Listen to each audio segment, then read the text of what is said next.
Coach, and open up to questions. Well, it was a great football game. Obviously, we would like the right team to get one more point than the other, but it was a great game, and you know, there's some pivotal things in the game, whether the tip pass that they picked off and scored on, or a low kick, or the touchdown call back. You know, those are all critical things in the game that probably ended up being the difference. But it was a great football game. We need to focus in on what happened to Ohio State last year, where they lost to Michigan in their rivalry game, and then they went and won, I think, 4 straight and won it all, certainly. So that's what we're going to focus in on, and you know, hopefully we'll get the opportunity to play again. I think there's, like as I mentioned on Monday, I think there's a likelihood of that. Questions? Bobby, you mentioned the tip pass right after your 9-minute drive, so can you just take me through that whole sequence? What'd you like about the 9-minute drive, and then how influential was the tip pass and sort of swinging the momentum back? We had a couple good third down conversions in the drive. You know, we took the lead, and then we stopped them and got the ball back. So we had the ball with the lead, and you know, had a chance to put some distance between ourselves. And then obviously you know, it's kind of funny how football goes. You know, we knock the ball out, and there's nobody there to get on it, or you know, the ball tips up in the air, we can't get to it. We tip the ball up in the air, and there's a guy standing right where the ball happens to fly. So that's the way it goes in football. I thought both teams fought it out.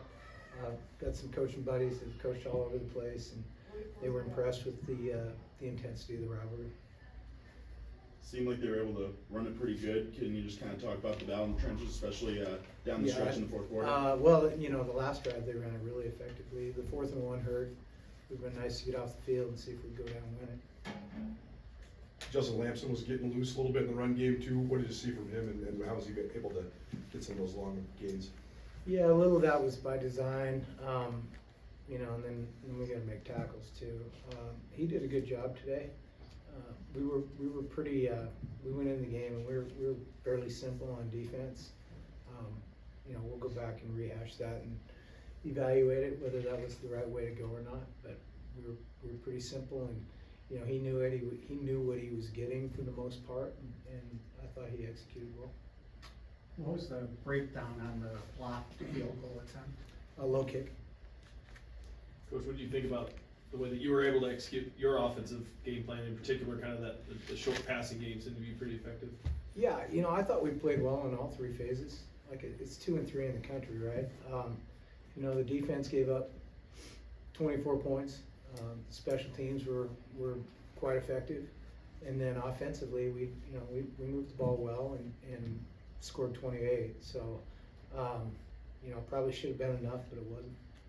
Eli, you guys go down 10, but then you broke the big one. It seemed like you were getting close to breaking one all game. So what'd you see on that run, and then just take me through just that sort of sequence in the game?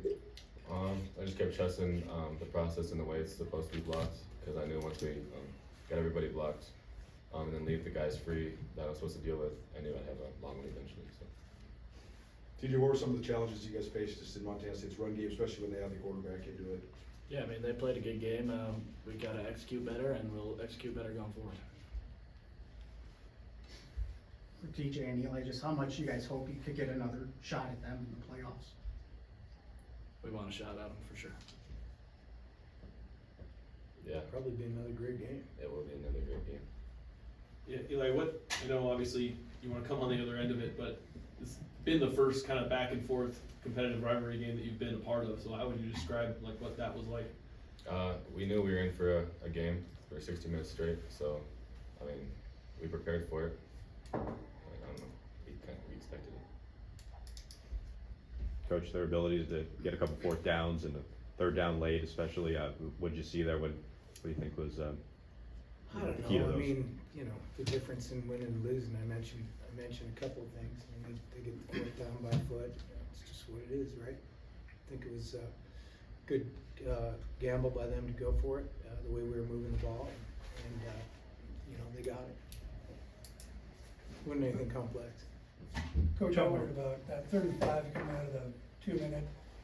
It looked like he glanced at the read option, that blitzer. Like, You'll have to refresh me, Fritz. I don't remember well, the replay. 3rd and 5, you blitzed in and took on the running back. I can't remember it. Stellar. I don't remember the play, man, I'm sorry. It's I all don't remember it. Lot going on out there. I had pretty good recall, but I don't have that one in my head, sorry. One more? You can call me, I'll have it by Monday. Okay. You got the number. If you had a chance to make a pitch to the playoff selection committee to try to get your team the highest seed possible, just what would you tell them about this year's team? They ain't gonna listen to me, Frank, so that's worthless time spent. All right, ready to break, see ya. Thanks, Russ.